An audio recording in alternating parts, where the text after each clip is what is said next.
Welcome to Daily Devo. I'm Pat. Today we're going to talk about a gift.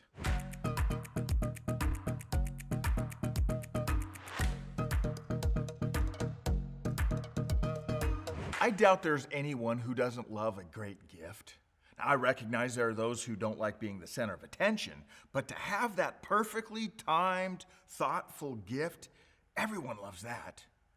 Well, not long after Jesus had died, rose from the dead, made his 40 days of resurrection appearances, and then ascended back to the heavens, Peter stood and preached a sermon and spoke to the greatest gift we could ever want or need. In Acts chapter 2, 10 days after Peter stood on the top of the Mount of Olives and watched Jesus disappear in the clouds, he stood in the nearby streets of Jerusalem and spoke about this Jesus and his promised Spirit that had just been miraculously poured out on them. Check out Acts chapter 2, verse 38. Peter replied, "Repent and be baptized, every one of you, in the name of Jesus Christ for the forgiveness of your sins, and you will receive the gift of the Holy Spirit." Now, for all of you theological nerds, there are long, deep discussions about whether Peter meant that the gift was the Holy Spirit or whether Peter was meaning that there was a gift of the Holy Spirit. For the sake of time, I'm not going to unravel that Pandora's box right now, but what I do want to emphasize is that this gift was meant to go way beyond a set of beliefs in our heads, but instead to extend to spiritual power in our lives. I don't want you to miss what I just said. This gift, the Spirit of God, is not meant to simply be something we believe in, but something we experience.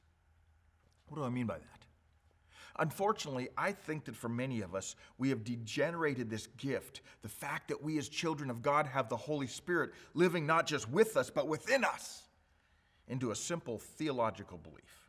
In other words, too often the fact that the God of this universe has given us this gift of His Spirit living within us becomes nothing more than an idea rather than a life-transforming experiential existence. If you sat down and read the book of Acts, which is the story of the first few decades of the church, you would quickly recognize that the presence of the Spirit of God in people's lives was not just a fact of doctrine, but a fact of experience. Again, I need to repeat that slowly.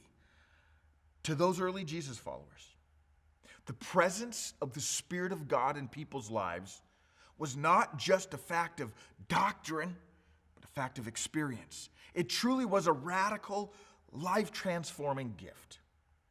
This gift that God has given you and me, if you've put your faith in Jesus, is not supposed to simply be some silent, quiet influence because, to be honest, if that's all the Spirit is for us, it's kind of a lame gift.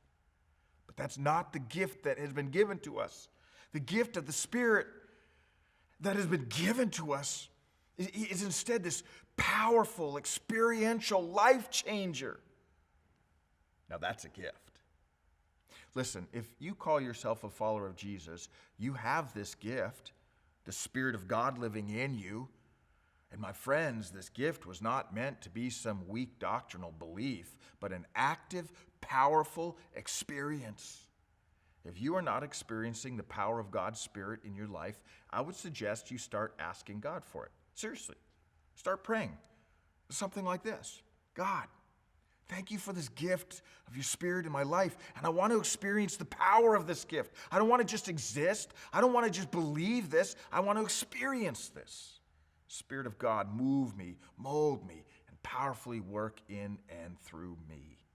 May we truly understand and experience this ineffable gift, the Spirit of God.